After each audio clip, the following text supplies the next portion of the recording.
تب بھی اپنے والد اور استاد کی تعظیم کے لیے کھڑے ہو جاؤ۔ غصے کو پی جاؤ کہ نتیجے کے لحاظ سے میں نے اسے میٹھا اور اختتام کے لحاظ سے اسے لذیذ گھونٹ نہیں دیکھا ہے۔ بارش کا پانی پیو کہ وہ بدن کو صاف کرتا ہے، بیماریوں کو اور دردوں کو بدن سے نکال دیتا ہے۔ مردانگی کی بہترین سطح یہ ہے کہ مرد کی وجہ سے عورت کی آنکھ میں آنسو نہ آئیں۔ جب کوئی چیز اپنے والدین کو دو تو اس طرح دو جس طرح کوئی غلام اپنے آقا کے سامنے کوئی چیز پیش کرتا ہے۔ غربت انسان کو اپنے ہی شہر میں اجنبی بنا دیتی ہے۔ کامیابی حوصلوں سے ملتی ہے، حوصلے دوستوں سے ملتے ہیں، دوست مقدروں سے ملتے ہیں اور مقدر انسان خود بناتا ہے۔ زندگی میں خود کو کبھی کسی انسان کا عادی مت بنانا، کیونکہ انسان بہت خود غرض ہے۔ جب آپ کو پسند کرتا ہے تو آپ کی برائی بھول جاتا ہے، اور جب آپ سے نفرت کرتا ہے تو آپ کی اچھائی بھول جاتا ہے۔ تعجب ہے ان لوگوں پر جو نجات کا سبب اپنے پاس رکھنے کے باوجود بھی ہلاک ہو جائیں۔ پوچھا گیا وہ سبب کیا ہے؟ حضرت علی نے جواب دیا، توبہ استغفار کرنا۔ کبھی تم دوسروں کے لیے دل سے دعا مانگ کر دیکھو، تمہیں اپنے لیے دعا مانگنے کی ضرورت نہیں پڑے گی۔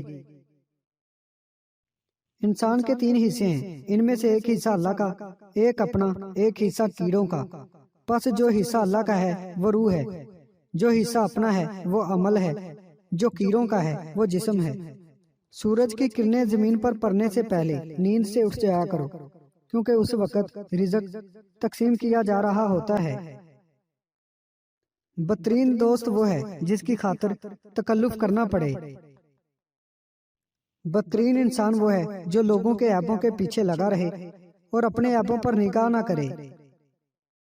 جب اچھا کام دیکھو تو اس کی پیروی کرو، اور جب برا کام دیکھو تو اس سے دور ہو جاؤ۔ جو آدمی اللہ تعالیٰ کو یاد کرتا ہے، اللہ تعالیٰ اس کی عقل میں روشنی اور نور پیدا کر دیتا ہے۔ ایک ساتھ کی ذلت تمام عمر کی عزت کو برباد کر دیتی ہے۔ اللہ تعالیٰ کی فرمان برداری سب آفتوں سے بچنے کی ڈھال ہے۔ انسان واحد ایسی مخلوق ہے جس کا زہر الفاظ میں ہوتا ہے۔ جسے تقدیر پر یقین ہوتا ہے وہ اپنے اوپر نازل ہونے والی مصیبتوں سے نہیں گھبراتا۔ نا امید شخص ہر اچھا موقع بھی گوا دیتا ہے، اور پر امید شخص ہر پریشانی میں بھی موقع تلاش کر لیتا ہے۔ جو حق کو چھوڑ کر عزت کا طلبگار ہوتا ہے وہ ذلیل ہو کر رہتا ہے، اور جو حق کے ساتھ دشمنی رکھتا ہے ذلت اس کا ہمیشہ کے لیے مقدر بن جاتی ہے۔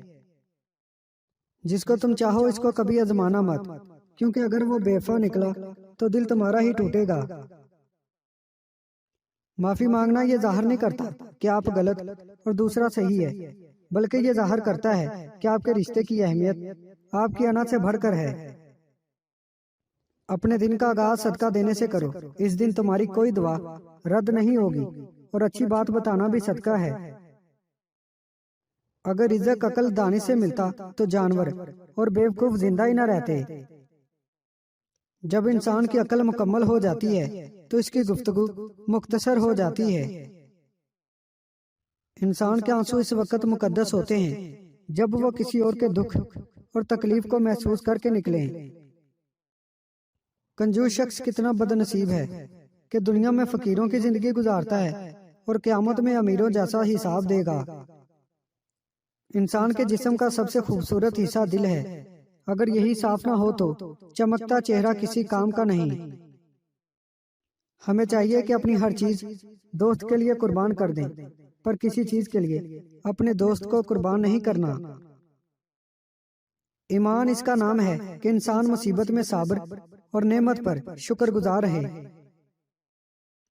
ایمان اور حیا دو ایسے پرندے ہیں کہ اگر ان میں سے ایک اڑ جائے تو دوسرا خود ہی اڑ جاتا ہے۔ زیادہ مذاق کرنے سے آدمی کی عزت چلی جاتی ہے اور لوگوں سے دشمنی پیدا ہو جاتی ہے۔ زندگی میں 3 کام بہت سوچ سمجھ کر کرنا: قسم سوچ سمجھ کر اٹھانا، قلم سوچ سمجھ کر اٹھانا، اگلا قدم سوچ سمجھ کر اٹھانا۔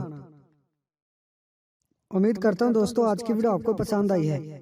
ویڈیو پسند آئی ہے اس کو لائک کریں، ہمارے چینل کو سبسکرائب کریں اور ساتھ ہی ہمارے فیس بک پیج کو لائک کرنا مت بھولیے گا۔ شکریہ۔